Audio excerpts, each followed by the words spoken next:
정치평론가 이강윤의 오늘.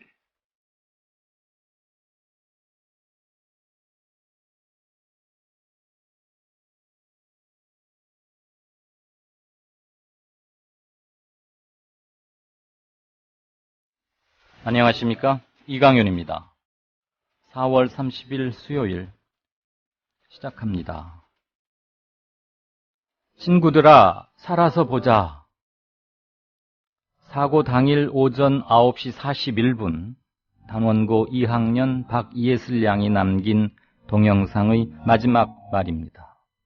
그 시간 선장은 도망치고 있었습니다. 그 학생들이 살아서 보자던 그 삶, 우리는 지금 살고 있습니다. 눈물샘 자극하려 드리는 말씀 아닙니다. 삽시간에 영문도 모른 채 죽어간 아이들과 승객들을 우리가 언젠가 만나게 될 때 부끄럽지 않고 싶습니다. 그들의 죽음을 헛되지 않게 하는 것이 살아남은 여기 남아있는 우리들의 숙제겠지요. 광고 듣고 오겠습니다. 몸에 좋은 흑마늘을 조합원들께 소개합니다. 대한민국 국민의 건강과 맛있고 영양 많은 식탁 문화를 만드는 자연 먹거리 마을의 대웅산 흑마늘. 방부제, 소금, 설탕도 가미하지 않은 100% 천연 발효식품. 흑마늘 가공 신지식 농업인장 강기표가 만든 대웅산 흑마늘. 조합원들께는 20% 할인해드리며 수익금의 10%는 미디어 협동조합에 기부를 합니다. 문의는 055-863-2321. 검색창에 자연 먹거리 마을을 검색하세요.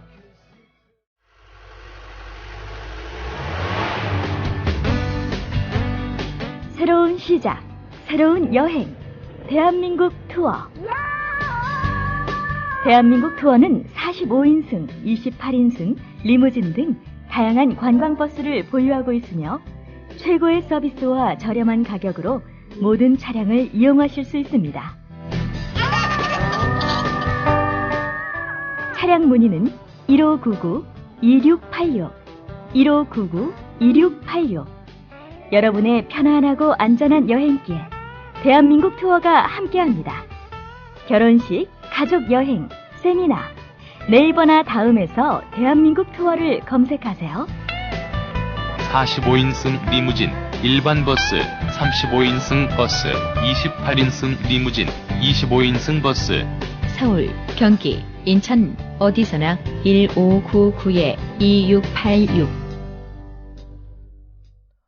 네, 이강윤의 오늘 저희가 준비한 코너 순서는 우선 세월호 참사 속보들, 대통령 사과, 그다음에 시민 반응, 그리고 안산 분향소에 갔을 때 대통령과 어떤 할머니처럼 보이는 분과의 그 사진이 있었는데 이 할머니가 유족인지 아닌지 지금 굉장히 또 뜨겁죠. 만약 유족이 아니라면 또 하나의 조작인 셈인데 그런 얘기 묶어서 좀 알아보겠고요. 언딘 관련해서 국방부에서 해경을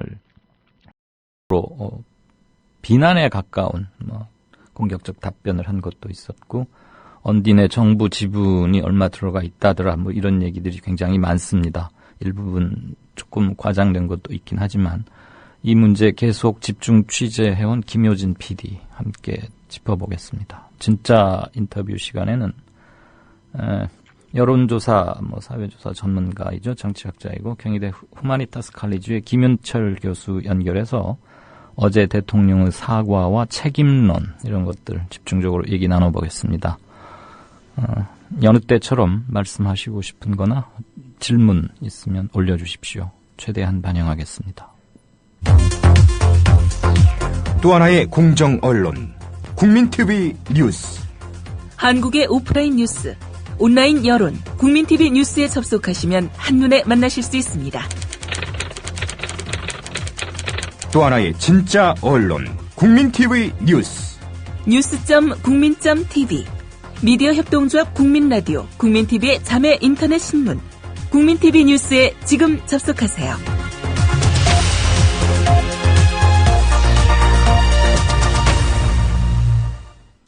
네, 아는 필 기자와 세월호 참사 관련 소식 알아보기 전에 공지 말씀 하나 드리겠습니다.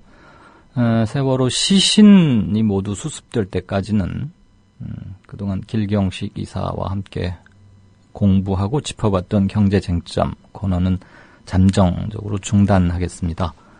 세월호 관련해서 경제 쪽에서 아주 결정적인 뭐가 필요하면 바로 연락하겠지만 그렇지 않을 경우에는 당분간 쉰다는 말씀을 드립니다. 그 코너를 많이 아끼셨거나 소용하셨던 분들에게는 조금 죄송한데요. 세월호 문제가 보름째인데 앞으로도 시신 인양 그리고 산채 인양, 보상, 배상 이런 문제들 크기 때문에 당분간은 좀 여기에 집중하겠습니다. 양해 부탁드립니다. 국민TV 안은필 기자 나와 있죠? 네, 안녕하세요. 안녕하세요.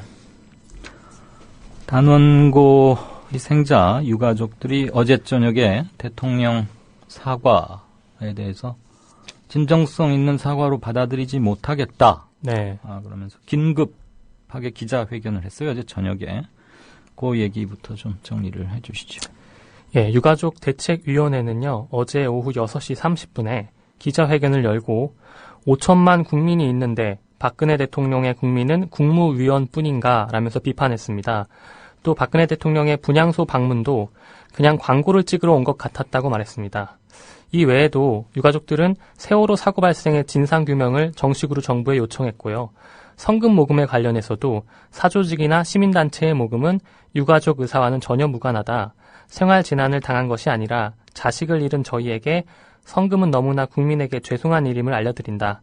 만약 안타까운 마음에 성금을 하신다면 투명한 방식으로 모금액 전액을 장학금으로 기탁하기로 했다. 이렇게 밝혔습니다.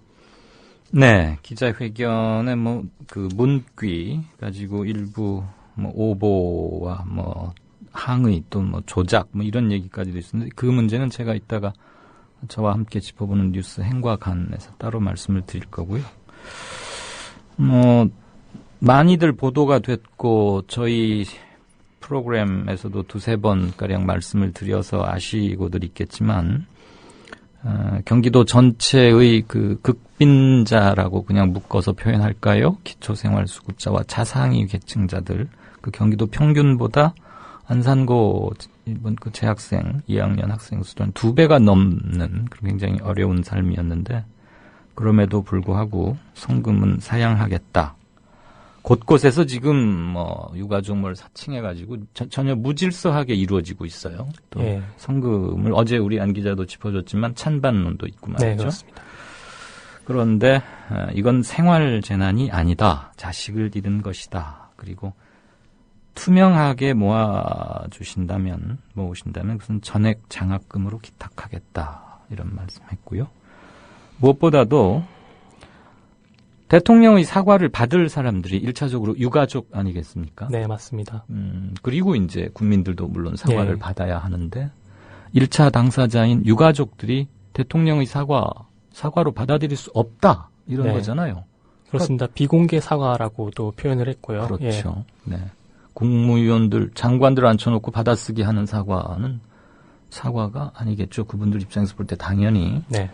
그렇다면 청와대와 대통령 입장이 또 한 번 난처해 줄 수밖에 없는데 일정 부분 자업자득이 아닌가 그런 생각이 들어요. 네, 그렇습니다. 네. 그 안산에 분향하러 갔을 때 네. 가족들과 한 15분 정도 시간을 보냈다고 그랬죠, 어제. 네, 맞습니다. 그때 아주 진솔하고 인간적인 사과를 할 기회가 충분히 있었음에도 불구하고 거기에서는 그냥 행정 처리만 하듯이 하고 돌아와서 써준 대로 사과한 것. 역시 문제를 더 키워가고 있는 것 같습니다.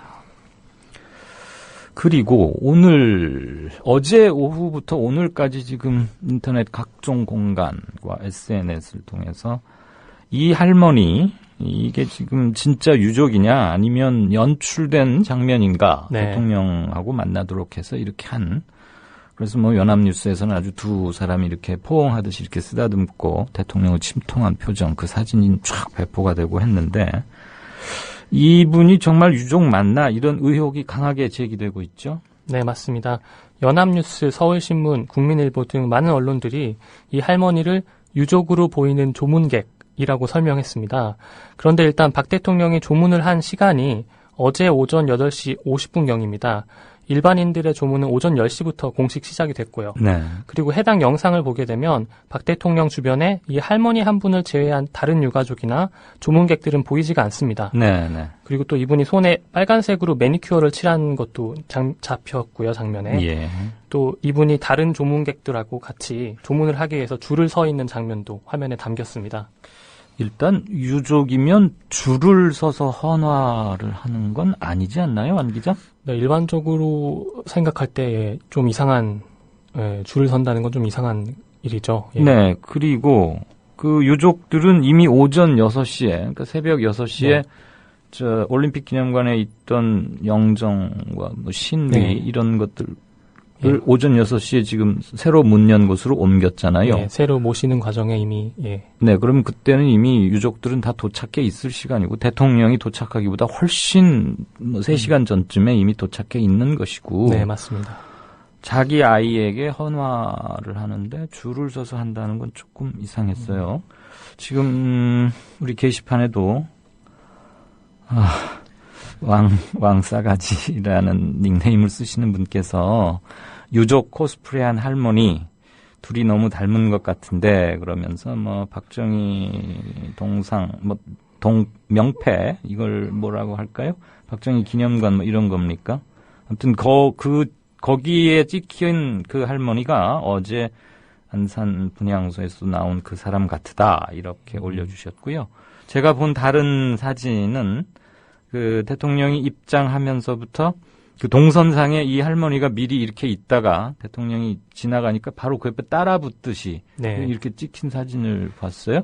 네. 우리가 이걸 누가 이렇게 올려줄 수 있다면 아마 많이들 보셨겠지만 올려줄 수 있으면 좋겠는데 텔레비전이 아니니까 이런 게시판 공간을 통해서라도 시각자료는 공유하면 좋겠는데 아마 많이들 보셨을 거라고 생각합니다. 그리고 어저께 JTBC 뉴스에서도 이 할머니의 등장 부분이 좀 나오긴 하죠. 네, 아무튼 맞습니다. 뭔가 석연치 않은데 만에 하나 정말 이 할머니가 유족이나 네. 희생자의 가족 이런 게 아니고 그냥 단지 일반 조문객이라면 네. 그건 조금 자기적 연출이 아닌가 그런 비난을 피하기 힘들겠죠. 예, 맞습니다. 특별히 이 건에 대해서 뭐 청와대에서 뭐 밝히거나 그런 건 이 시간까지 나와 있습니까? 현재까지 뭐 따로 발표한 것은 없습니다. 네.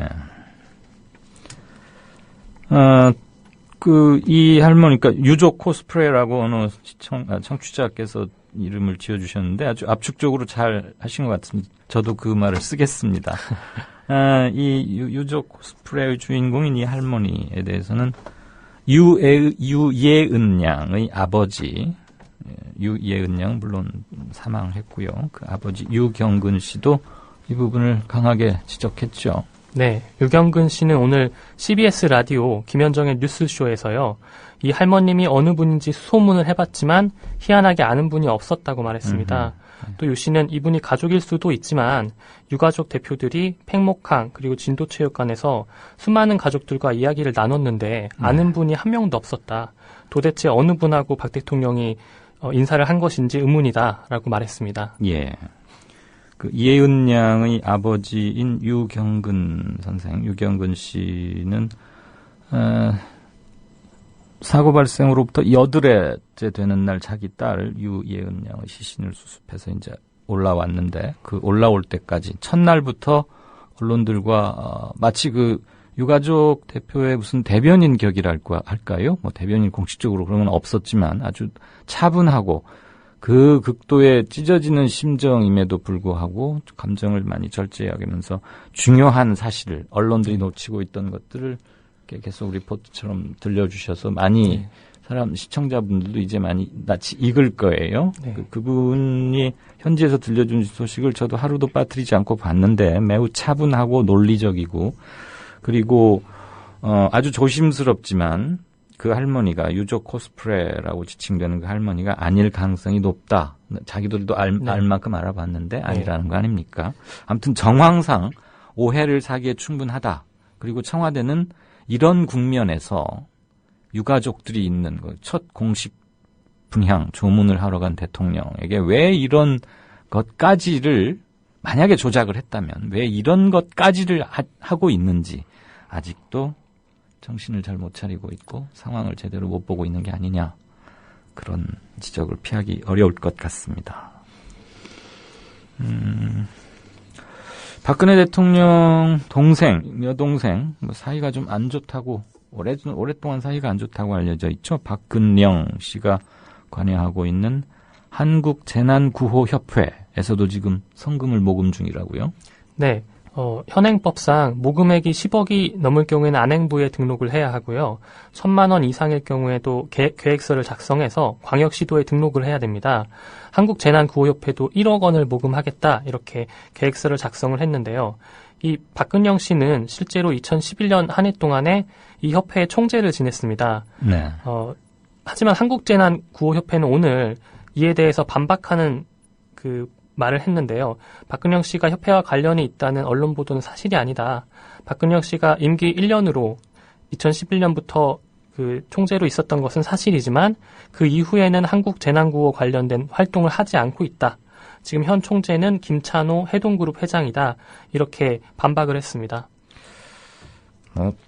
이 사회의 개혁이나 이런 것들에 별 기여한 게 없어 보이는 사람들이 꼭 이런 일이 터지면 무슨 이름 석자 내려는 듯이 이렇게들 하고 있는 것, 참 나설 곳과 나서지 말아야 할 자리, 그런 거 구분할 연령은 되지 않았을까 싶은데 좀 그렇군요.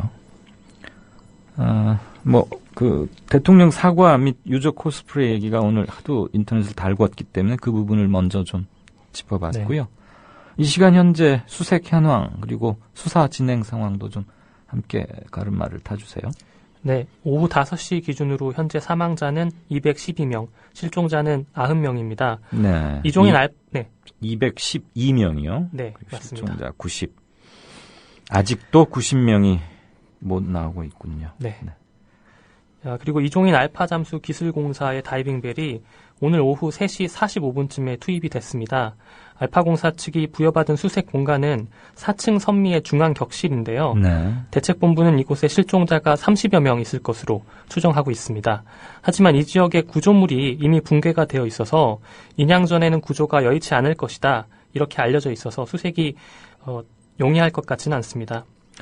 구조물이 붕괴됐다는 얘기는 배 안에 어떤 네. 시설이 이렇게 전복, 침몰 과정에서 많이 망가져가지고 진입이나 활동 공간 확보가 어렵다, 이런 얘기인가요? 네, 맞습니다. 그 어려운 데를 지금 또 다이빙벨한테 맡긴 듯한 그런 약간 인상을 갖게 되네요. 있습니다. 네.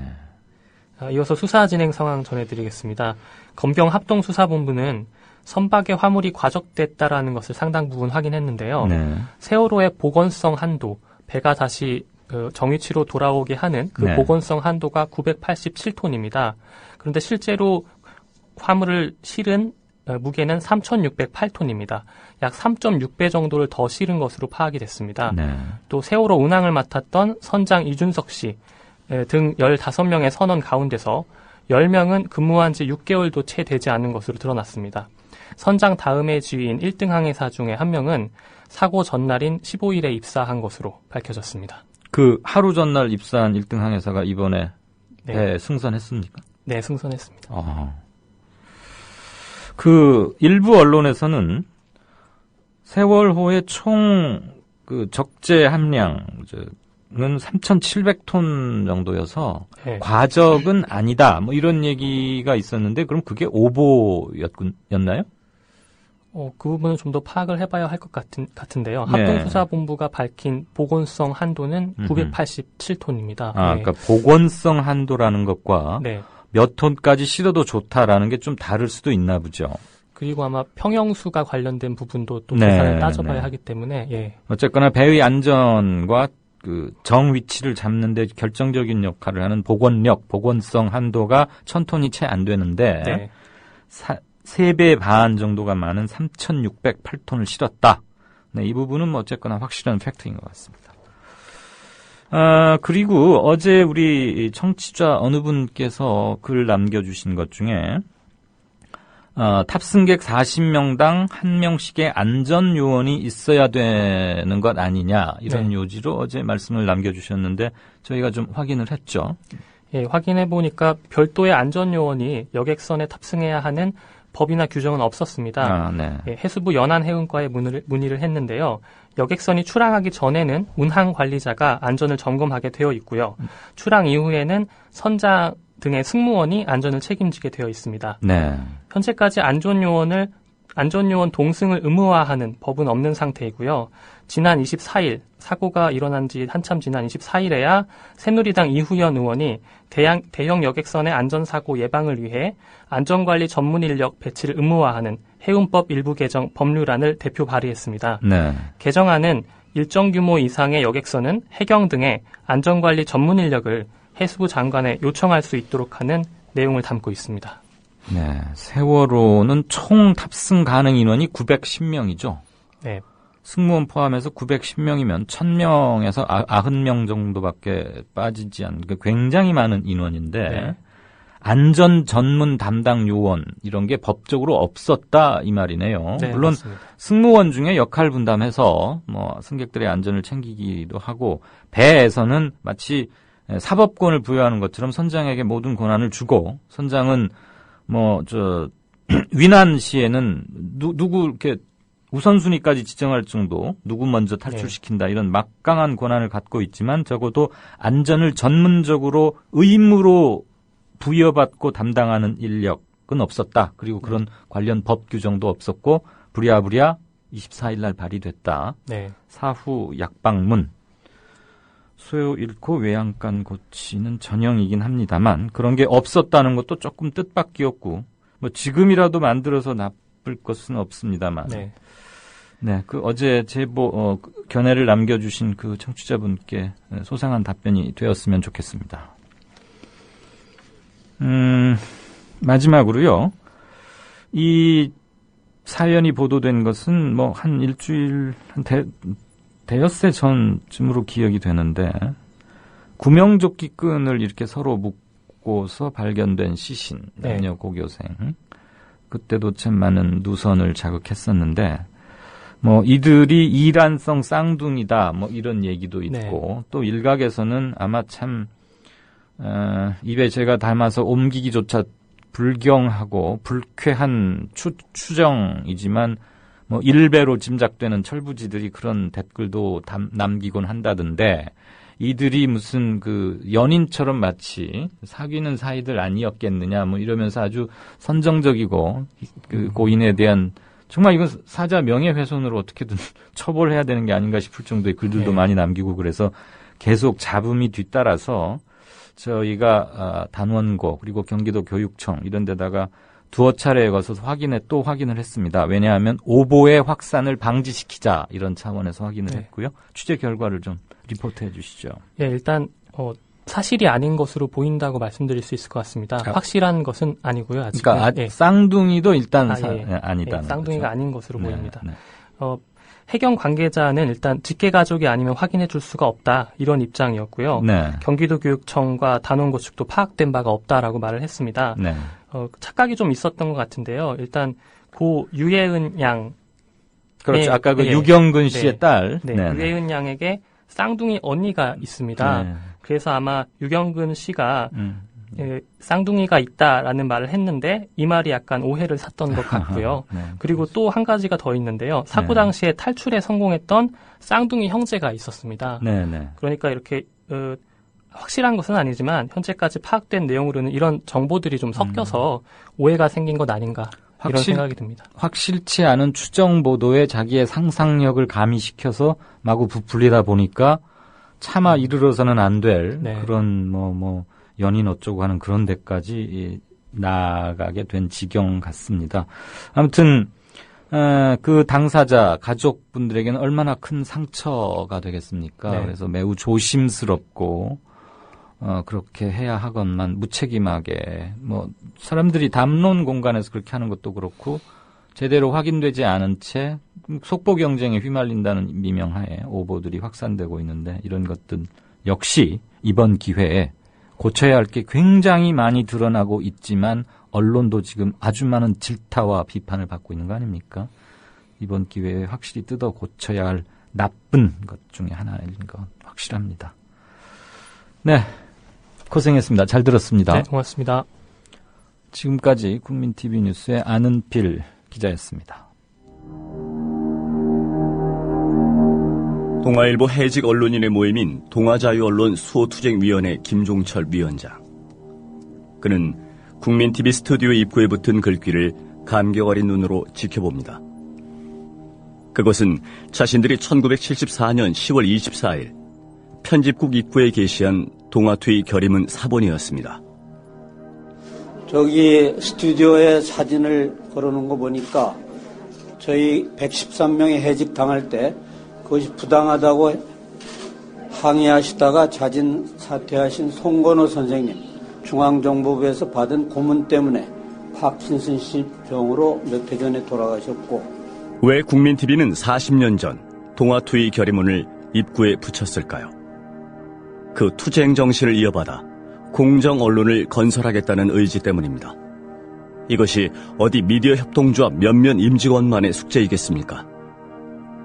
죽은 언론인의 사회에 역사를 살아가는 모든 시민에게 던져진 사명일 것입니다. 미디어 협동조합의 조합원이 되주십시오. 국민.tv에 접속하시면 됩니다. 2014년 4월 1일은 한국 언론사의 역사적인 날이 되리라고 생각합니다. 동아투의 사람들은 뒤에서 여러분이 원하는 모든 일을 힘껏 도와드리길 약속드립니다.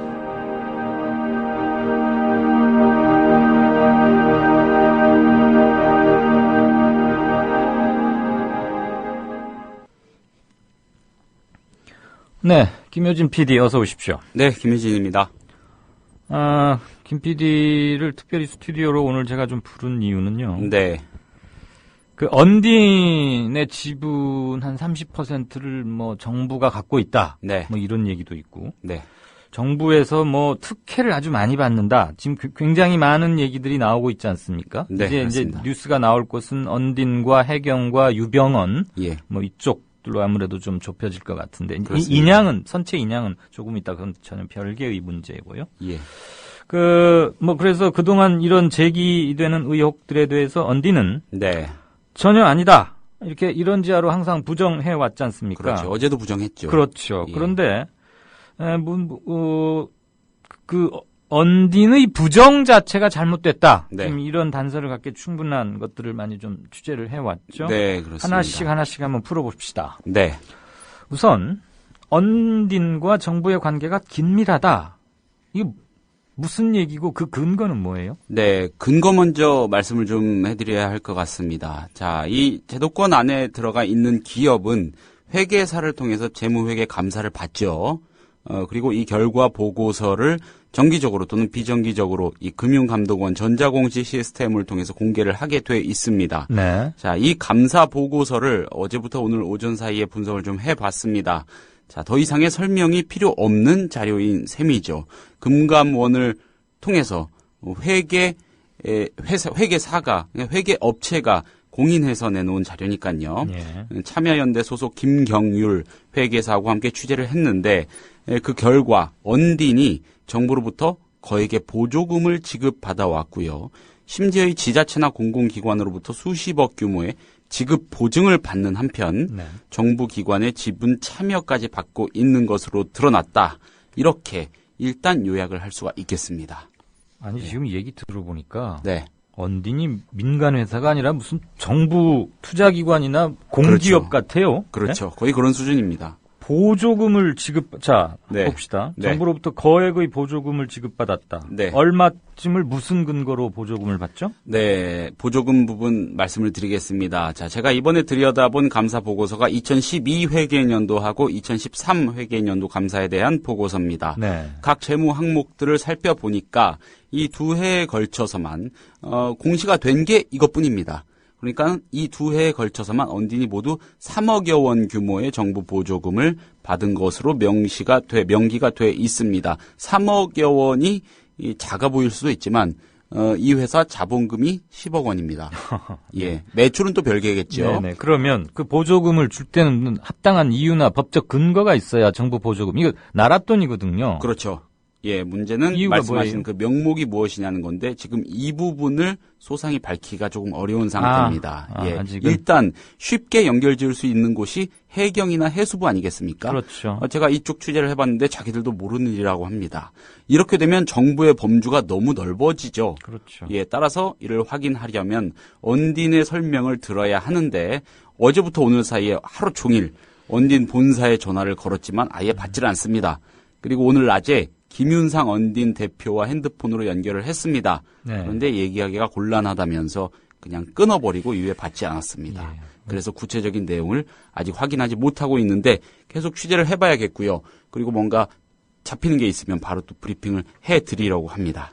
취재력 좋은 김효진 PD 당연히 알고 있겠지만 이런 건 전화로 해서는 안 되고요. 네. 쳐들어가듯이 찾아가야 되고 꼼짝 못할 반개 증거를 가지고 가서 이렇게 네. 내놓으면서 따져 물어야 네. 극적극적하면서 조금씩 시인할 거예요. 네, 제가 이 라디오 프로그램 제작을 하고 있는 글쎄요. PD로서의 한계를 조금 느꼈습니다. 예. 그다음에 둘째, 네. 지자체나 공공기관으로부터 수십억 규모의 지급 보증을 받았다. 이거는 네. 언딘이 어디서 돈을 빌리거나 사업을 빌려서 뭘 펀딩을 했는데 만약에 이걸 못 갚을 경우에는 네. 지방 정부가 갚아주겠다 이거 아닙니까? 그렇죠. 아니 지급 보증을 쓴다는 건 이건 보통 일이 아닌 건데. 네. 그리고 정부기관의 지분 참여까지 받았다고요? 그러니까 네. 아까 자본금이 10억이라 그랬는데 네, 그렇죠. 이 중에 일부는 정부기관에서 출자를 했다 이 얘기 아닙니까? 네, 그렇습니다. 출자 근거는 뭐고 어디에서 정부 어느 기관에서 투자를 한 거죠? 네, 일단 이 지분 투자에 앞서서 말씀하신 지급 보증 부분부터 설명을 좀 해드리겠습니다. 네. 구체적으로는 기술보증기금, 한국무역보험공사 그리고 성남시청. 아하. 예, 다 공공기관이나 지자체죠. 네. 모두 합쳐서 규모가 상당합니다. 약 40억 원입니다. 이런 규모의 지급 보증을 서주고 있는 겁니다. 이 역시 해당 기관들로부터 그 배경에 관한 설명을 들어볼 필요가 있겠습니다만, 이들 기관 모두 좀 확인이 필요하다는 입장이고 추가로 조금 더 들어가 봐야 될 것 같습니다. 자, 근데 언딘이란 곳이요, 국가 차원의 군안이나 정비 사업만 하는 곳이 아니거든요. 네. 해양 레저 사업도 동시에 하는 곳입니다. 레저요? 예, 이거는 많은 분들이 아직 모르고 계실 겁니다. 예를 들어서 언딘은 작년 8월에요. 경북 울진 해양 레포트 센터를 위탁 경영하고 있습니다. 그때부터 지난해 8월부터요. 예, 지자체하고 뭔가가 있었다는 얘기죠. 네. 또 지금 말씀드릴 대목은 조금 알려진 내용입니다만 김윤상 언딘 대표 한국해양구조협회 부총재죠.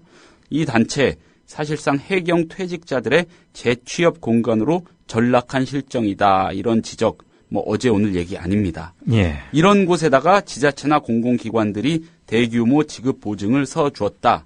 간단하게 볼 일 아니고요. 어떻게 보면은 해명을 들어볼 필요도 사실 없는 일일 것도 같다는 생각이 듭니다. 예, 그리고 이어서 말씀해 주신 지분 참여 부분입니다. 네네. 자, 일단 이 언딘 김윤상 대표가 64%를 갖고 있습니다. 예. 절대적인 대주주죠. 그렇네요. 그리고 KOFC 한국정책금융공사입니다. 아, 여기 예. 중요한 금융 관련 그렇죠. 공기관인데요. 예. 이 KOFC의 투자조합 두 곳하고요. EN 특허기술사업화 투자조합 이것도 역시 공공기관이죠. 이렇게 세 곳이 모두 합쳐서 약 30%의 지분을 보유하고 있는 겁니다. 예, 30%라고 하면은 만만한 비중이 아닙니다. 예, 모두 공공기관이고요. 네. 이런 회사를 정부와 전혀 무관한 민간업체다라고 누가 말할 수 있을지 모르겠습니다. 예, 일각에서는 이 KOFC 등의 이런 투자, 지분 참여 움직임이 네. 이명박 정부가 밀어붙인 이른바 녹색금융 정책의 일환이었다. 그런 영향을 받은 것이다. 이런 분석도 나오고 있는 상황입니다. 지금 열거된 KOFC나 투자조합 이런 곳들의 지분 취득 시기가 언제입니까? 2012년하고 2013년 감사 보고서 상에 나온 거에 한정돼 있기 때문에 그 전후고요. 그리고 제가 지금 말씀드린 후는 것 중에서는 아니겠죠. 그렇죠. 전 시점이고 그 시점이나 그 전이고 그리고 제가 말씀드린 것 중에 상당 부분이 이 구체적인 시기가 적시되지 않은 것들이 좀 있습니다. 돈이 예. 흘러가고 왔다 갔다 가는 것은 반드시 날짜가 명기되게 되어 있는데요. 네.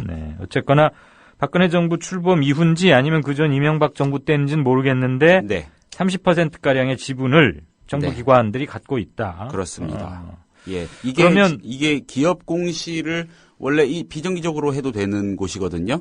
그러니까 정기적으로 할 필요는 없는데 2012년도와 2013년도 회계 감사 보고서가 조금 생뚱맞게 올라와 있는 겁니다. 네. 김경률 회계사는 이런저런 조항들을 근거로 이 회사가 이제 탄력 받아서 상장도 하고 그러려는 것 같다.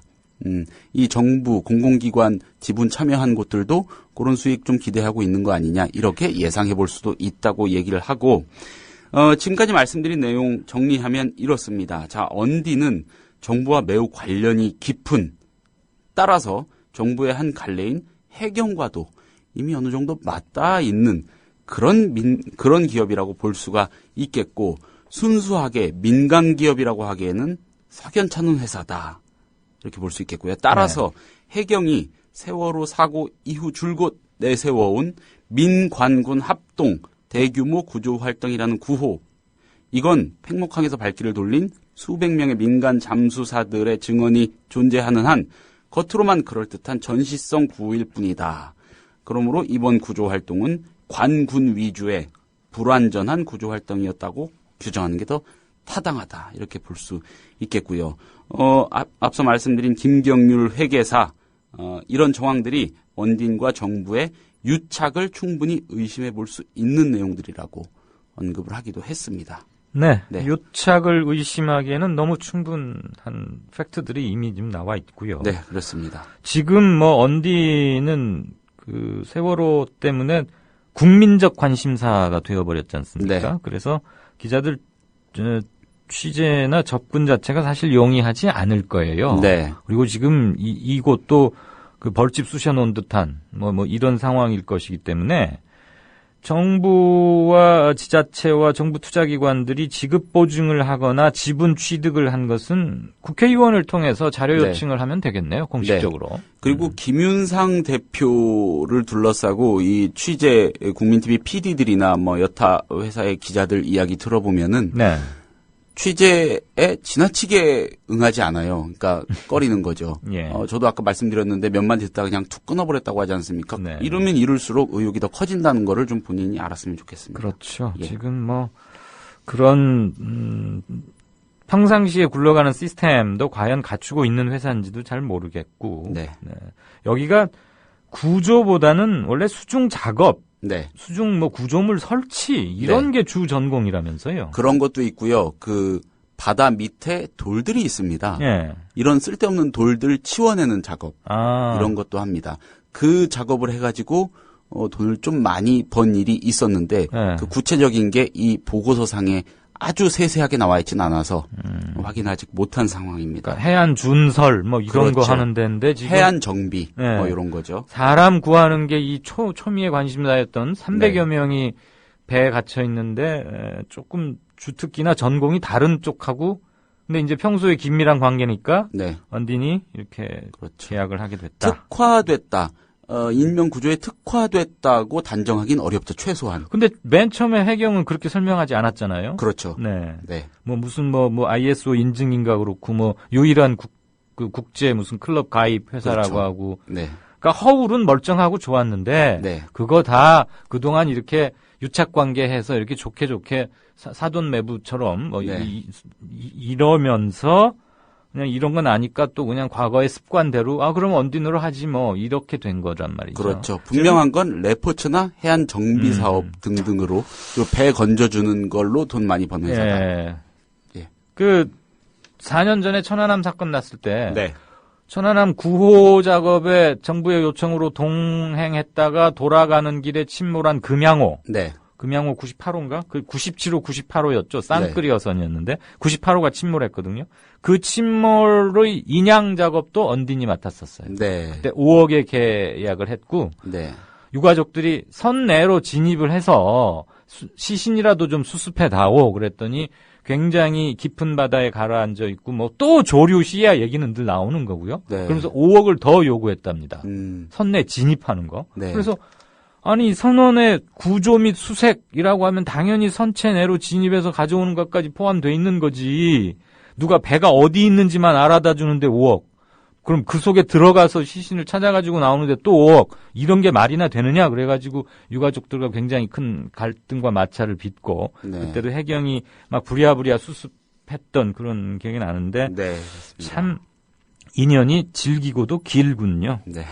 이런 것도 이번에 속속들이 밝혀져야 합니다. 네. 아무튼 국민들 속상하게 하고 분노케 하는 것들 꼼꼼히 리스트를 만들어서 다 어떻게 되어가는지 확실히 추적 취재할 의무가 세월호 전과 후 언론인들에게 남겨진 숙제고 김 PD도 이 문제 기왕 발을 들여놨으니까 네. 끝장을 한번 봐주시기 바랍니다. 네. 한 가지만 더 짚어보십시다. 네, 알겠습니다. 가뜩이나 지금 이런 의혹이 팽배한 상황에서 해경이 언딘의 잠수가 우선돼야 한다. 그러면서 해군의 최정예 부대의 잠수를 막았다는 주장까지 네. 지금 나오고 있죠. 그렇습니다. 오늘 낮에 오후에 나온 얘기입니다. 자, 새정치민주연합 진성준 의원이 국방부로부터 제출을 받아서 공개한 자료에 근거한 얘기입니다. 요점만 정리해 보겠습니다. 해군이 세월호 침몰 다음 날인 지난 17일 사고 해역 물살이 가장 느린 정조 시간에 최정예 잠수 요원인 특수전 전단 SS 유저 대원 9명 그리고 해난 구조대 많이들 들어보신 UDT 대원 10명 19명입니다, 총. 네. 이렇게 잠수 준비를 마치고 대기시키고 있었는데 사고 해역 탐색을 맡고 있던 해경이 언딘의 우선 잠수를 위해 현장 접근을 통제했고요. 이 때문에 말씀드린 19명의 해군 정예 잠수 요원들이 현장에 투입되지 못했다는 겁니다. 국방부가 이런 얘기했다고 합니다. 상호 간섭 배제의 원칙을 지키기 위해서 해경의 통제를 수용했다고 하고요. 자, 해경 때문에 혹은 언딘 때문에 혹은 해경과 언딘의 관계 때문에 잠수를 못한 게 민간 잠수사들만이 아니었고요. 대한민국 최정예 해상 전투요원들이라는 SSU 그리고 UDT도 마찬가지 신세였다는 겁니다. 네. 네, 이 희생자, 실종자 가족들 다시 한번 억장이 무너질 일이고요. 조금 전인 오후 4시 10분쯤에 제가 해경 대책본부 상황실에 이에 대한 입장을 물었습니다. 네. 아직 정리된 입장이 없다 이렇게 말을 합니다. 너무 식상한 대답이어서 좀 실망스러웠습니다만 따라서 개인적으로는 언급을 할 수가 없다고 합니다. 오늘 중으로 입장이 나올 거라고는 하더군요. 아니 이게 예. 아침 조가신문 한겨레 특종이잖아요. 예. 그 보도가 된 게 언제고 어제 저녁부터 기사가 떴는데 밤 새벽 사이부터 그런데 오늘 오후 4시가 되도록 해경은 입장을 정리를 못했다 이겁니까? 네. 정리된 입장이요. 이건 한마디로 직무유기입니다. 네. 그 보도가 맞다 틀리다는 확인을 하고 뭐 이래야 되는 것이지. 근데 국방부하고 해경, 그러니까 정부 기관끼리 지금 충돌하고 있는 양상 아닙니까? 그렇죠. 한마디로 해경은 무능하기뿐만 아니라 비겁하기까지 하군요. 네. 정리된 입장이 없다니. 그러면 언제쯤 정리하겠다는 겁니까? 오늘 중으로 나온답니다. 예.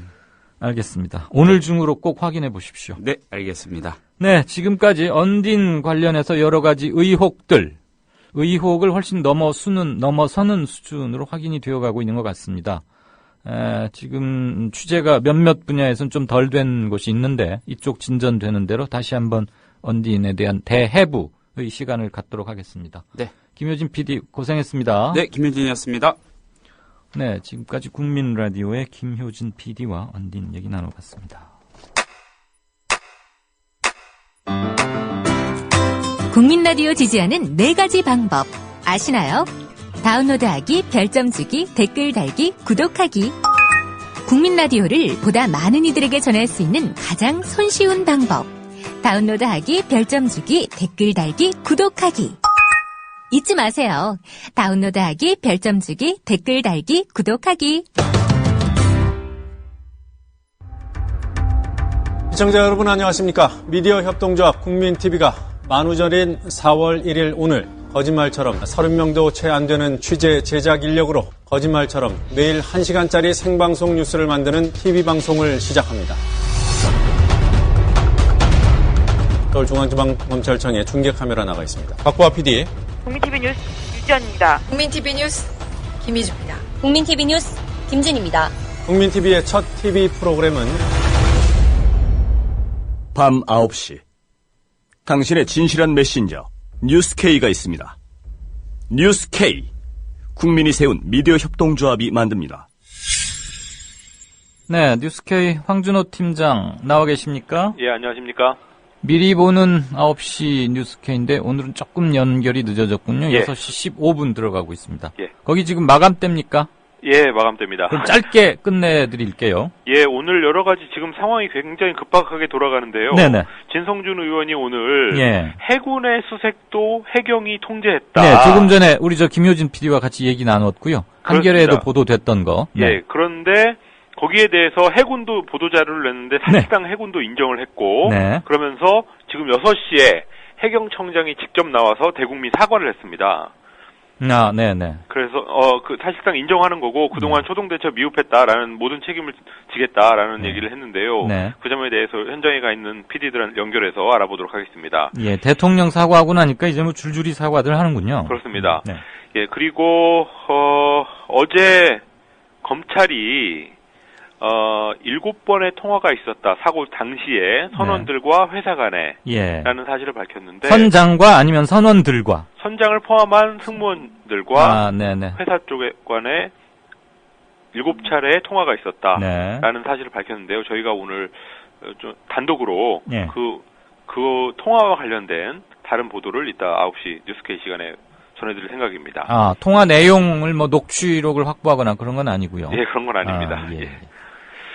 그리고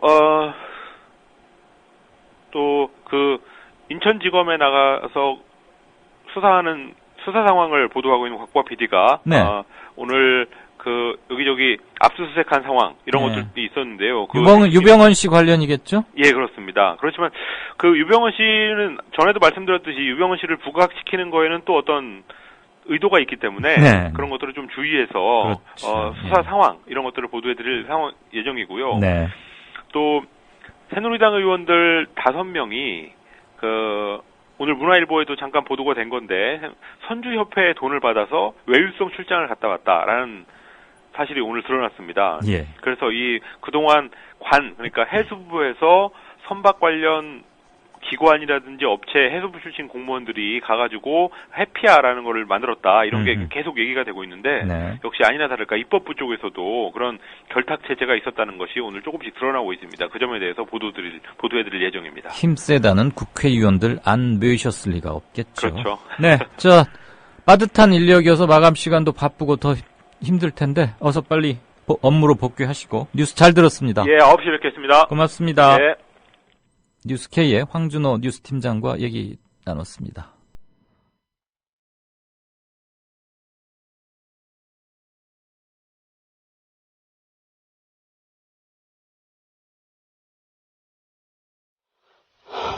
수많은 그렛더라면이 가슴을 미어지게 합니다. 뉴스를 보는 이도 이렇게 가슴이 아픈데 가족들은 오죽할까요? 구조된 승객들도 마찬가지일 겁니다. 어쩌면 평생 가슴에 묻고 끊임없이 왜 그때 그걸 못했느냐고 눈물 속에 되물을 겁니다. 구조대가 갈 테니 시키는 대로 하면 된다고 말했던 가족은 또 어떤 심경이겠습니까? 저라도 그 상황이면 그렇게 말했을 겁니다. 그들에게는 시키는 대로 따를 수 있는 이들이 없었습니다. 그건 그들의 잘못도 아니고 말한 가족의 잘못도 아닌데도 그 가족은 내내 자기가 한 말을 곱씹으며 살지도 모릅니다. 선한 의지를 믿었다는 이유로 자책해야 하는 사회라니 얼마나 미개합니까?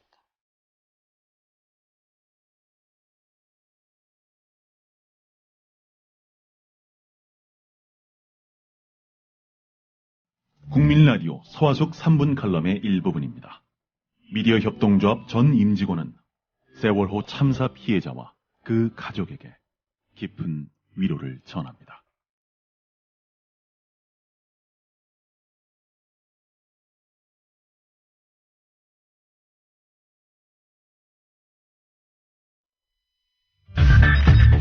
이강윤의 오늘, 이제는 정가 산책으로 함께합니다. 정치권 동향, 생생하게 풀어드릴 분은요. 한국일보 양경대 기자. 네, 안녕하세요. 안녕하세요. 네네. 양정대. 제가 발음을 조금 잘못했습니다. 미안해요. 청와대 민경욱 대변인, 오늘 또 뭔 구설수, 또 사고 쳤어요? 왜 이래요? 요즘 정부 여당 또 청와대 인사들 말과 행동을 보면 이 세월호 참사로 참 모든 국민들이 이렇게 애도해하고 힘들어하고 비통해하는데 정말 이 사람들 하는 거는 전부 다 이 박근혜 대통령 한 명의 심기를 챙기는 게 정말 주된 업무가 아닐까 싶을 정도인데요.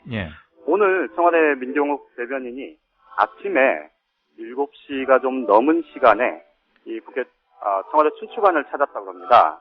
이 춘추관에 이제 기자들이 있잖아요. 네. 어제 박근혜 대통령의 사과 발언, 이것에 대해서 유가족 대책위원회가 기자회견을 열어서 도저히 사과라고 할 수 없다, 사과로 받아들일 수 없다, 이렇게 입장을 밝히지 않았습니까? 그랬죠. 그거에 대해서 유감이다, 안타까운 일이다, 이렇게 얘기를 하면서 대통령은 진심을 담아 하신 말씀이다, 이렇게 설명을 했다고 합니다. 그러면서 사실상 이 유가족 대책위원회의 입장 표명에 대해서 불만을 표출한 거죠. 이 내용이 기자들을 통해서 이 삽시간에 퍼지면서 인터넷과 이 SNS 상에서 난리가 났습니다. 청와대 정말 정신 못 차리는구나, 이런 얘기들이 이제 나오니까 이 뒤늦게 사문이 이렇게 확산이 되니까 이거는 내 사견일 뿐이다, 이렇게 한 발 물러선 거죠. 또 어제 박근혜 대통령의 사과 이후에 청와대 쪽에서 박근혜 대통령이 대국민 입장을 조만간 발표를 할 거다, 이런 얘기가 좀 나왔지 않습니까? 이거에 대해서 오늘 민경욱 대변인은 고민이 있을 것이다, 이렇게 얘기를 해놓고 한 10분쯤 있다가 어제 대통령이 사과했는데 조만간 또 다음 사과가 있을 것 같다고 하는 거는 좀 적절치 않은 것 같다, 이러면서 자기 발언을 취소를 하면서 이 기자들에게 비보도를 요청을 한 겁니다. 그런데 기자들이 말도 안 된다, 이게 왜 비보도냐, 이러면서 이제 보도를 하기 시작했던 거죠. 양 기자. 네네. 민 대변인 기자 출신 맞아요? 다 아시면서 그러십니까? KBS에 오래 있었죠? 그랬었죠. 9시 뉴스, 메인 뉴스 앵커도 단기간 했었고요. 카랑카랑한 목소리에 워싱턴에 가서 또 하고. 아니, 지금 이 판국에 그걸 말이라고 한답니까? 글쎄 말입니다. 청와대 대변인들은 왜 이렇게 대대로 터가 세요? 이전에는 또 팬티만 입고 난리쳤던 윤아무개 있다가 지금 이 민경욱 대변인 들어갔잖아요. 예, 그렇죠. 오로지 대통령밖에 안 보이나 봐요. 그리고 그리고 무슨 사과를 시리즈로 한답니까? 어제 한번 1차로 하고 국민들 눈치 봐서 다음에 또 할 것 같다 이러다가 또 그 발언 아이쿠 그러면서 걷어들였다 이거죠? 그렇죠. 참, 청와대 기자들 많이 점잖아졌네요.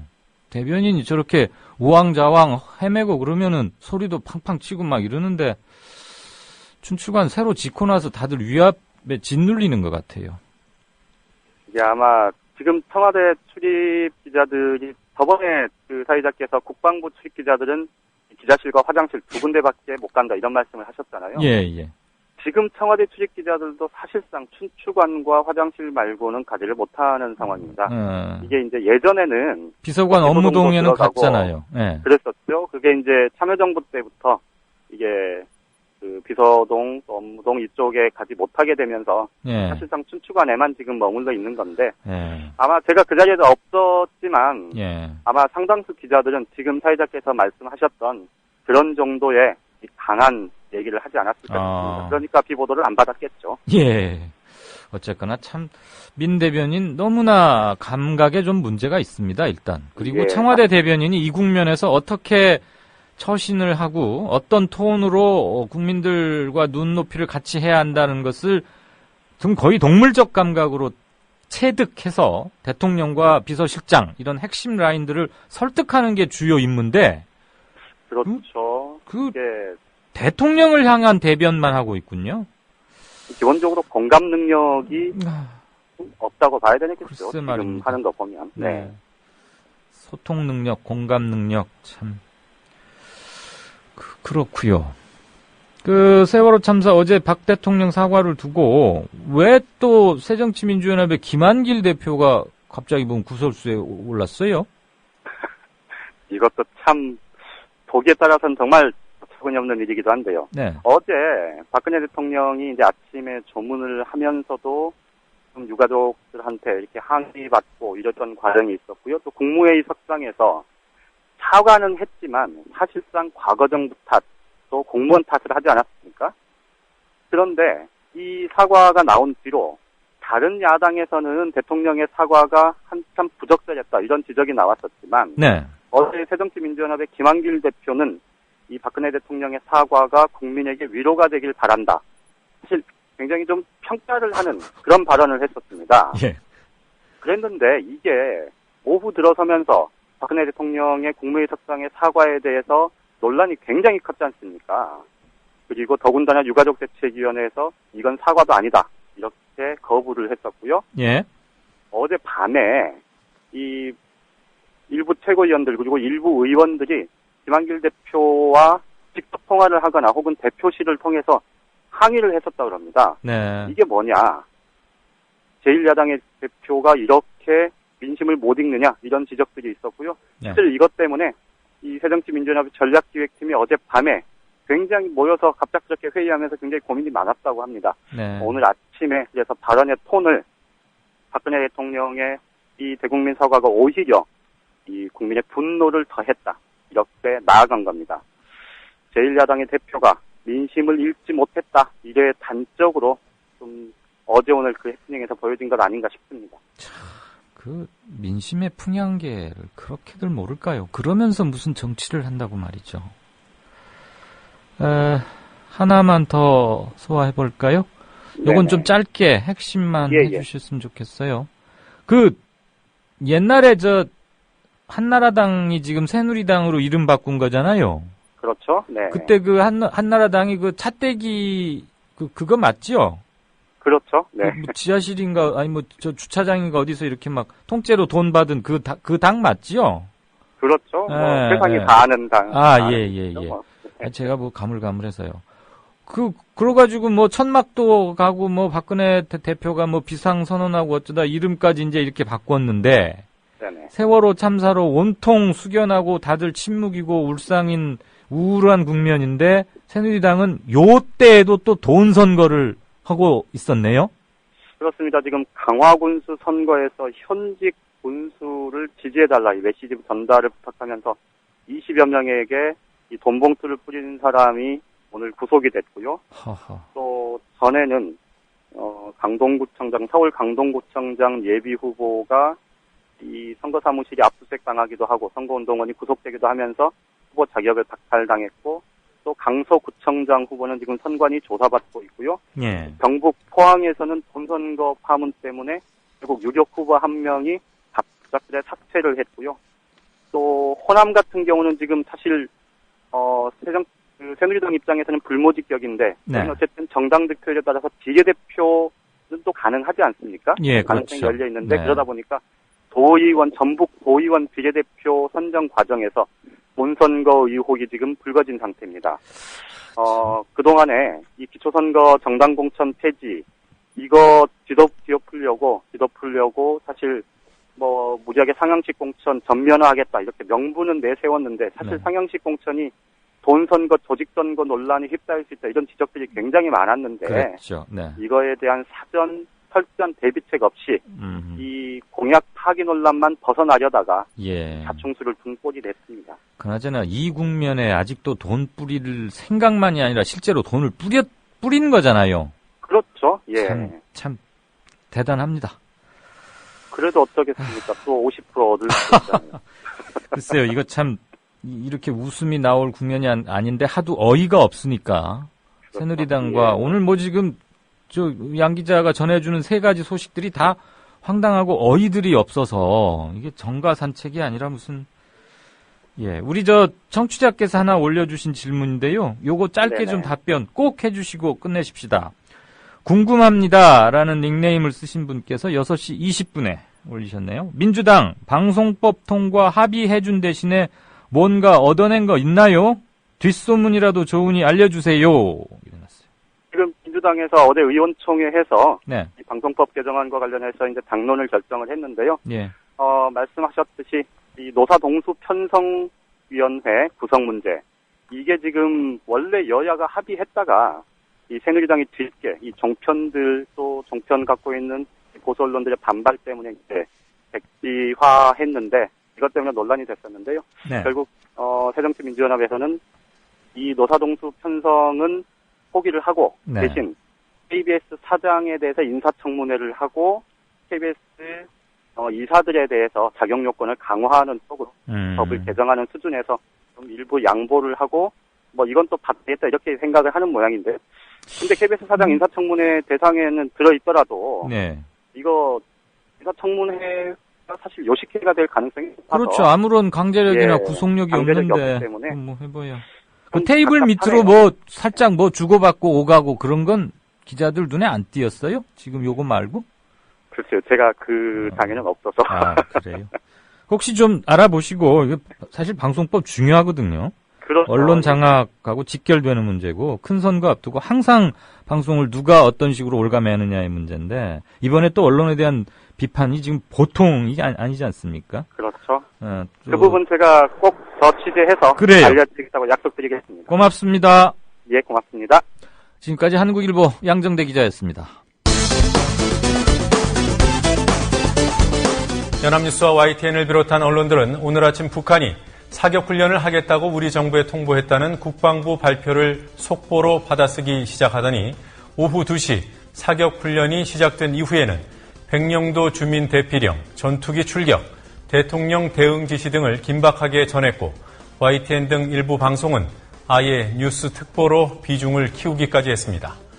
북한이 오늘 중으로 서해 북방 한계선 인근 2개 지역에서 해상 사격 구역을 설정했다고 통보해왔습니다. 군 당국은 서해 5도 주민과 어선을 대피시키고 북한이 NLL 이남 지역으로 사격을 할 경우 강력 대응할 것임을 경고했습니다. 속보를 전해드리면요, 북한이 이제 서해 NLL 인근에서 해상 사격을 조금 전에 이제 막 시작했다라는 소식을 전해드리겠습니다. 북한의 사격 훈련이 예고 없이 대규모로 실시됐다거나 그 포탄 등이 NLL을 침범한 경우도 아니고 북한이 우리 정부에 통보하고 실시한 사격 훈련을 언제부터 이렇게 비중 있게 다뤘는지는 모르겠습니다. 이런 가운데 어제 SBS 뉴스 속보는 만인의 실수를 자아냈는데 자, 연평도 주민을 저희가 전화로 연결돼 있습니다. 자, 지금 북한이 사격을 했는데요. 그쪽에서 총소리가 지금 들립니까? 아니요. 사격훈련을 할 시, 사격훈련을 해서 그 NLL 쪽으로 넘어갔을 시에 이제 대응 사격훈련을 한다는 그런 말인 것 같은데요. 아직은 아닌 것 같아요. 자, 그러면 지금 송영옥 씨도 대피소에서 저희와 전화 연결이 된 거죠? 저는 지금 그 대피소 가까이에 집이 있기 때문에. 네. 아직 집에 있어요. 네. 자, 주민들은 어떻습니까? 지난번 아무래도 일이 있었기 때문에 조금쯤은 좀 마음 졸이시는 부분이 있을 것 같은데요. 예, 아무래도 긴장감은 있죠. 근데 자꾸 이런 식으로 연평도에 사는 사람들이 있는데 네. 이런 식으로 자꾸 긴장감을 조성하면 네. 좀 이게 경제 문제라든가 이게 외지에서 오는 사람들 이런 사람들이 자꾸 경계를 하게 되고 이게 방문을 꺼려하게 되는데 이런 분위기를 좀 조성하지 않았으면 좋겠어요. 어제 국민TV 뉴스K는 세월호 참사 이후 대통령 지지율이 곤두박질치고 정부 비판 여론이 비등하는 상황에서 북한 사격훈련 뉴스특보를 과연 누가 반길까 생각해보면 영문이 뻔히 드러납니다. 뉴스K는 사실상 관제 기사나 다름없는 오늘 북한 사격훈련 기사는 단 한 줄도 다루지 않겠습니다. 이런 사고로 많은 고귀한 생명을 잃게 되어 국민 여러분께 죄송스럽고 마음이 무겁습니다. 박근혜 대통령은 국무회의에서 세월호 참사에 대해 국민께 죄송스럽다며 사과했습니다. 또다시 참모들 앞에서 사과. 사과의 진정성은 있는 것인가? 하지만 장악당한 언론, 대통령 사과만 부각하는데 이런 분위기를 좀 조성하지 않았으면 좋겠어요.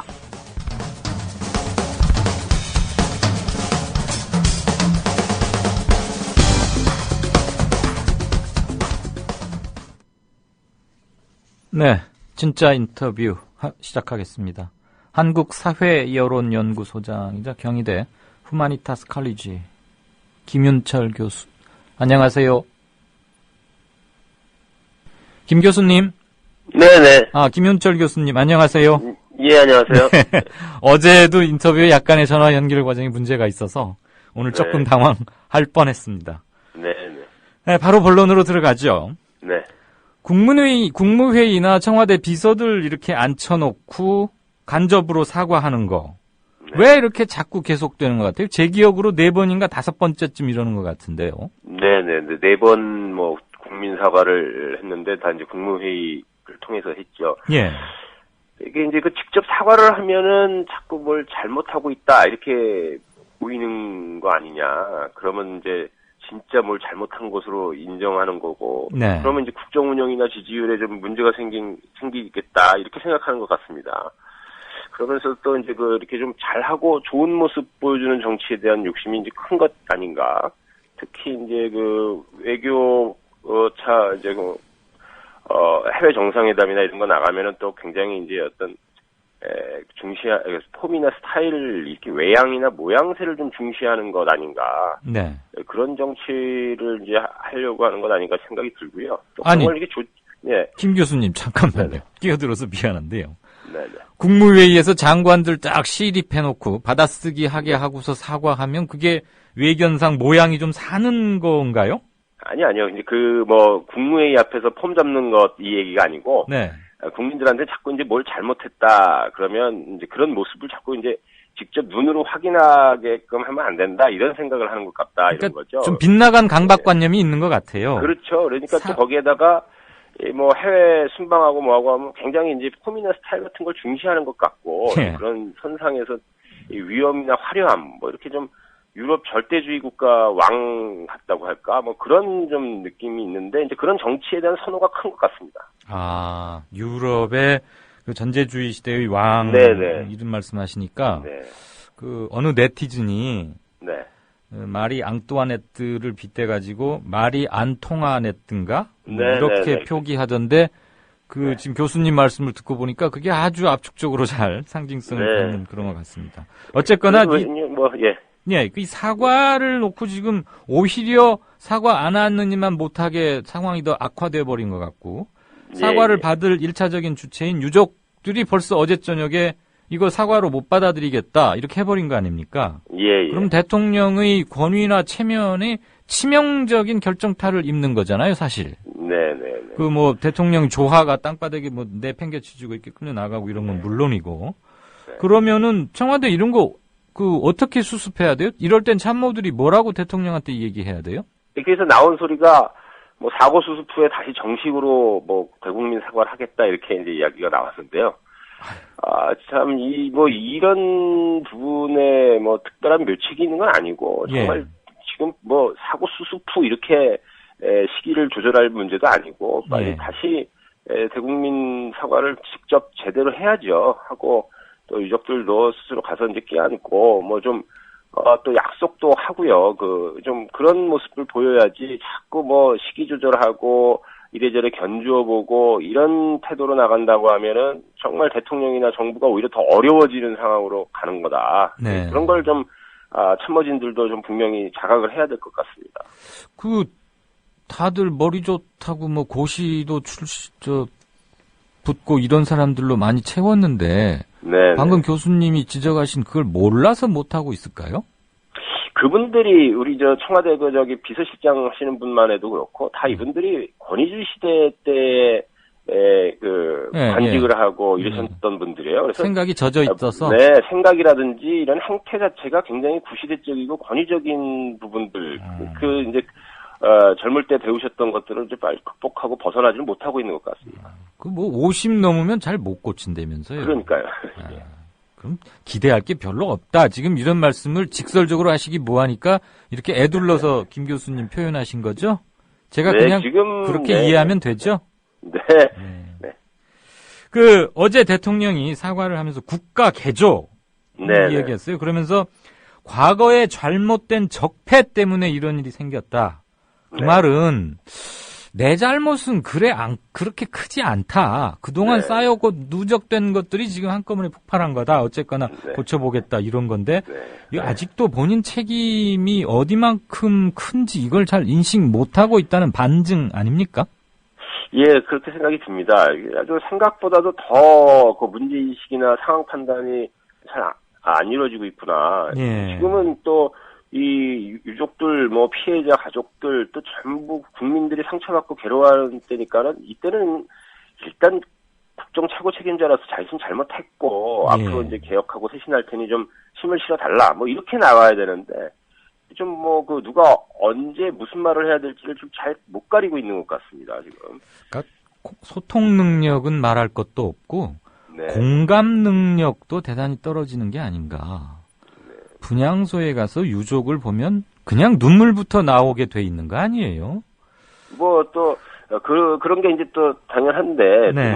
또 어떻게 보면 이제 뭐 눈물도 많고 뭐 감성이 너무 풍부하고 그러면 또 이제 뭐 대통령 수행하기도 어렵겠죠. 이제 적어도 뭐 지금 상황이고 때가 때인 만큼 좀 그런 좀 인간적인 풍모를 좀 보여줘야 하는 때인데 네, 또 정치인의 또 리더의 자질로서는 그런 때에 또 나타내는 어떤 자기의 그 태도 이런 게 중요한데 그런 부분들이 아주 의외로 잘 안 갖춰져 있구나 이런 예. 생각을 하게 됩니다. 그러니까 정서나 공감 능력이 우리들과는 많이 다르다. 뭐 적어도 그건 확인할 수 있는 것 같아요. 잠깐 우리 청취자께서 하나 올려주신 거를 김 교수님께도 참고로 전해드리겠습니다. 네. 어제 안산에 조문하러 가서 대통령이 어떤 할머니와 이렇게 포옹하다시피 꼭 이렇게 서로를 붙잡고 위로하는 그 사진 있었잖아요. 네. 그 유족인지 아닌지 말이 많았던 그 할머니. 네. 근데 실은 이분을 정부 측에서 미리 섭외했다. 네. 그래가지고 대통령이 이렇게 동선을 따라 있다가 그러니까 사진 그림거리 사진용으로 하나 좀 이렇게 연기를 해달라는 식이었겠죠 아마. 네. 그렇게 그런 섭외를 했다는 노컷뉴스 보도가 조금 전에 기사 떴다고. 꽃이 지네라는 닉네임을 쓰시는 분께서 올려주셨습니다. 6시 38분에요. 노컷뉴스 그런 것도 그러니까 아까 그 모양새라든지 뭐 그림 이런 걸 자꾸 중시하는 그 보좌진이라든지 이게 좀 문제가 있고 또 기회가 되면 말씀드리겠지만은 내각 개편 이야기도 나오고 있지만 정말 청와대 그 보좌진 개편 쇄신도 정말 빨리 시급한 과제다 좀 생각이 되네요. 아니 문상하러 가서 분향소장에서 이런 조작을 해서 연출을 한다는 건 한마디로 상상을 뛰어넘고 이것 때문에 유족들이 받게 될 상처 이런 건 미처 전혀 헤아리지 못했다는 거 아닙니까? 그것도 그렇고 또 연출도 어떻게 그렇게 이제 그 들통이 날 그런 이제 좀 아주 우스운 거죠. 그러니까는 이제 뭐 이 기본적인 태도나 발상도 문제이고 또 그 능력도 그런 연출의 능력도 참 아주 무능하다 이렇게 보여지네요. 아무튼 미천이 지금 다 백일하에 미주알 고주알 다 드러나고 있습니다. 이 유족 코스프레의 파장은 간단치가 않을 것 같습니다. 예. 대통령 지지율 얘기 좀 네. 해볼게요. 진도 실내체육관 갔다 온 직후에는 71%까지 치솟았다 그래서 대통령 지지율만 관리하는 거 아니냐 이랬는데 그 뒤로 정부 무능이 쫙 나오면서 30%대로 추락했다는 거 아닙니까? SNS에서 성토의 대상인 것은 말할 것도 없고요. 하야 얘기가 지금 곳곳에서 터져나오고 있는데 이런 것들 더 악화될 걸로 보세요? 아니면은 이러다가 좀 점점점 잦아들면서 자연적인 수습 국면으로 넘어갈런지 어떻게 전망하십니까? 당분간 이 사태 수습해가는 과정에서는 계속 지지율은 이렇게 다시 오르고 반등의 계기를 마련하기는 좀 쉽지 않을 것으로 보입니다. 네. 그럼에도 불구하고 이제 시간이 좀 지나면 이제 조금 안정돼서 회복세를 보일 수도 있겠죠. 그런데, 이 지지율 구조에서 열성 지지층을 제외하면, 다시 이 종전과 같이 70%를 육박하는 그런 지지율이 나오기는 이제 어려운 상태가 되지 않았는가. 특히나 이제 그 무능한 모습들은 그간의 박근혜 대통령의 지지율을 바치고 있었던 이제 중도 보수층 이분들의 지지 좀 이제 합리성이나 상식, 능력 이런 걸 중시하는 분들인데 이분들의 지지를 이제는 회복하기는 어렵다. 그렇다면은 70%, 60%대 이제 후반 이런 지지율 보이기는 좀 어려운 상태로 왔다라고 보여집니다. 그게 6.4 선거 전에 그런 지지율의 완만한 회복이 가능할 거라고 보세요? 이미 지금 새누리당 움직임을 보면 박 대통령하고 일정하게 이제 거리를 이렇게 유지하려고 하는 그래서 친박 후보들이 이제 경선에서 뭐 패배하고 이런 현상들이 나타나고 있는데 그렇죠. 이 움직임만 봐도 지방선거 전까지 완만하게 이렇게 회복되어 간다라고 그런 걸 기대하기 쉽지 않은 상황인 것 같습니다. 그렇겠죠. 그러기엔 좀 너무 이른 감이 있죠. 네네. 세월호 사건이 정상적으로 충분히 많은 사람들이 공감할 수 있도록 충분히 잘 수습되고 그게 좀 아물어갈 때까지는 굉장히 긴 시간이 필요할 것이고 그러기에는 지금 육사 선거는 너무 짧게 남아있고 세월호 영향권 안에서 치러질 선거기 때문에 맞습니다. 인양 작업 자체가 선거 기간 중에도 계속될 가능성이 높거든요. 그렇죠. 인양 작업은 뭐 수개월 걸릴 수도 있다고 하고 우리 국내 기술존으로 안 된다는 얘기도 많기 때문에 이 문제는 계속적인 상징고리로 발신을 하고 있지 않을까 뭐 이런 생각을 역시 전문가로부터 이렇게 말씀을 듣고 나니까 좀 정리가 되고 그러는 것 같습니다. 아무튼 청와대의 대통령이 우선 가장 큰 문제고 대통령을 보좌하는 그룹에서의 소통 능력이나 공감 능력 대단히 문제가 심각하다. 이런 진단 오늘 정리 삼아서 말씀 나눌 수 있을 것 같습니다. 네, 전화 응해주셔서 감사하고요. 다음번에 선거 국면 때 다시 한번 뵈시겠습니다. 고맙습니다. 감사합니다. 지금까지 경희대 후마니타스 칼리지의 김윤철 교수와 얘기 나눠봤습니다. 이광윤 정치평론가 모시고 살펴보도록 하겠습니다. 이광윤 정치평론가 나오셨습니다. 이광윤 정치평론가와 함께 전망을 좀 해보겠습니다. 이광윤 정치평론가 나오셨습니다. 기자 출신 정치평론가 이광윤의 오늘. 발등이 가려운데 구두 위를 긁는 일은 적어도 없도록 하겠습니다. 길 잃은 대한민국의 나침반이 되겠습니다. 이광윤의 오늘 5시 반 저녁길 시사 프로그램 이광윤의 오늘. 정치평론가 이광윤이 함께하는 국민라디오 이광윤의 오늘.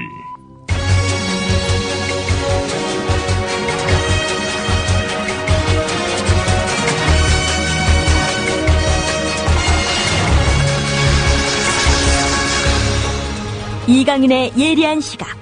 이제는 뉴스의 행과 간을 짚어냅니다. 네, 저와 함께 뉴스 몇 개 골라서 생각해보는 행과 간인데요. 그 전에 어제에 이어서 오늘도 인터뷰 연결 과정에서 조금 매끄럽지 못했습니다. 여러분 들으시는데 좀 사나우시지 않았을까 걱정되고요. 양해 말씀을 제가 대신 드립니다. 전화라는 게 이렇게 항상 전화 품질도 문제가 되고 통화 연결 사람을 항상 긴장하게 하네요. 6시 49분 28초인데요. 한 6분 정도, 5분 정도밖에 안 남아서 뉴스 행간 되는 데까지 해보고 클로징 말씀드리고 인사드리는 걸로 하겠습니다.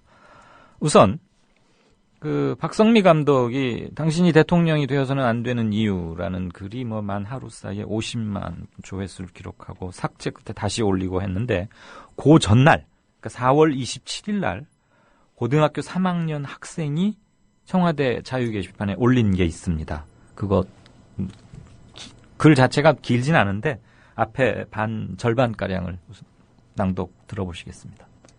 지금 대통령께서는 헌법을 위반하셨습니다. 고3 학생입니다. 도저히 참을 수가 없어 목숨을 걸고 청와대 게시판에 글을 남깁니다. 먼저 대통령께서 위반하신 헌법 나열하겠습니다. 제1조 1항 대한민국은 민주공화국이다. 제1조 2항 대한민국의 주권은 국민에게 있고 모든 권력은 국민으로부터 나온다. 제7조 1항 공무원은 국민 전체에 대한 봉사자이며 국민에 대하여 책임을 진다. 네, 고3 학생이 참 다부지고 당차고 핵심만 아주 탁 간추려서 글을 올렸네요. 이것도 역시 상당한 조회수를 기록하고 있는데 목숨을 걸고 청와대 게시판에 이 글을 남깁니다. 라는 그 귀절에 저는 되뇌어보고 이 학생의 심정이나 이 글을 쓰고서 또 올리는 과정에서 심사는 어떠했을까 이런 생각들을 했습니다. 한편 대통령에게 뭐 쓴소리, 비판을 하는데 그것을 학생이 목숨을 걸어야 할 정도인지, 그렇다면 지금 현 대통령의 아버지인 박정희 전 대통령 시절로 돌아갔을 때 하고 똑같은 거 아닙니까? 사람들 입 묶고 발 묶고. 그러면 오죽하면 이 고등학교 3학년 학생이 지금 수능 시험 공부하고 한참 그럴 텐데 목숨을 걸고 청와대에 글을 썼다.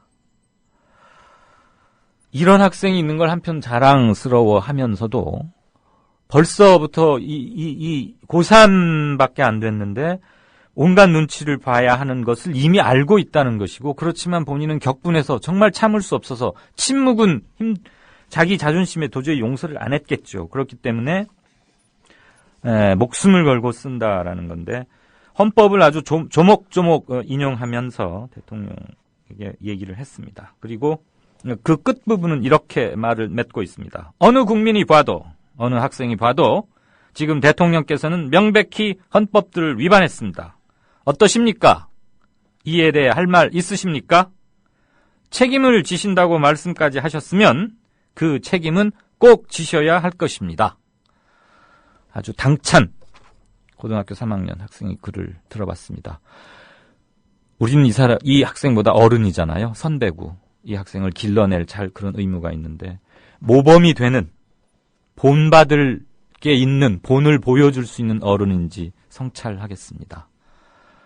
네, 저 속보 하나 말씀드리겠습니다. 아까 노컷 뉴스에 뜬 것 어느 시청자 게시판의 말씀 인용해드렸는데 정식으로 읽어드리면, 박근혜 대통령이 어제 세월호 참사 정부 합동 분향소를 방문했을 때 위로한 할머니가 유가족이 아니라 정부 측이 동원한 인물로 드러났습니다. CBS는 정부 핵심 관계자가 미리 계획했던 건 아니지만 청와대 측이 당일 합동 분향소에서 눈에 띈 노인에게 부탁을 한 것은 사실이라고 전했습니다. 이 관계자는 이어서 그 노인이 유족인지 아닌지 확인 안 했다, 이렇게 전했습니다. 그러니까 그냥 할머니 용모만 보고 대통령하고 이렇게 그림 한번 만들어 주세요 라고 긴급 즉흥 즉석 섭외를 한 거죠.